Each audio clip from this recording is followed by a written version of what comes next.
How does this have a 5.6 on IMDb? Ooh, that's a hot mug, guy. Admittedly, the 2024 Salem's Lot film did not have the greatest distribution. It originally came out on Max, but then it was also in theaters for a very short time. It just seems like HBO and Warner Brothers wanted to bury this movie, and I kind of don't know why, because I thought it was actually not too bad. Now, admittedly, there are different variations of this. Obviously, there's the book by Stephen King. There's the miniseries that came out in 1979, as I can see, and as well as another one in 2004 with Rob Lowe. So this is my first time ever seeing it. The idea of an American take on Nosferatu from Stephen King's perspective, but instead of going to London then comes to this tiny little town in Maine. Instead of just a couple of people being affected by this Dracula-like character, instead it's the entire town slowly succumbing to the power of Barlow and becoming a army for this vampire. This movie had a lot of good scares, it had a lot of good intense moments, and it definitely was willing to take risks. No one is safe in this movie. Not the characters you think will live, not the nice characters, not the children. No one is safe in this movie, and I really appreciated that. Every character was at risk, and every time you thought that the group was solid, another one was taken down in a surprise way. Again, this is me seeing it for the first time, so I don't know what's gonna happen. I also like how the horror was built. It wasn't immediately jump scares. It took moments that would slowly drag you into it, and then it would execute the scare, and the scare was good, usually. If there's anything that you can detract from this movie, possibly maybe the acting in certain places.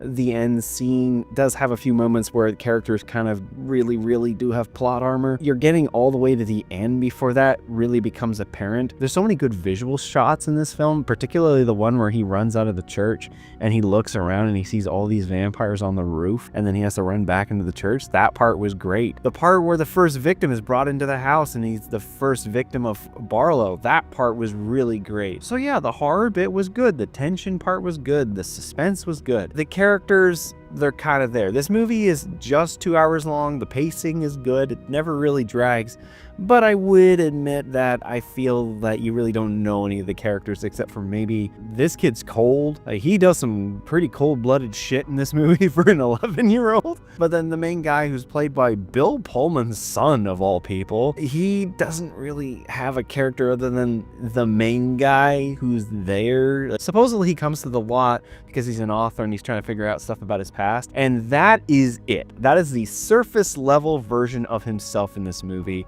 and nothing ever comes from that. So I can see that as a detractor. Regardless of that, though, this movie deserves better than 5.6. It's got a solid pace to it. It's got good scares to it. The vampires are pretty well done. I like how the characters catch on pretty quickly that, yeah, this shit's vampires. We need to gun up. I was caught off guard and I was not expecting that. I liked that.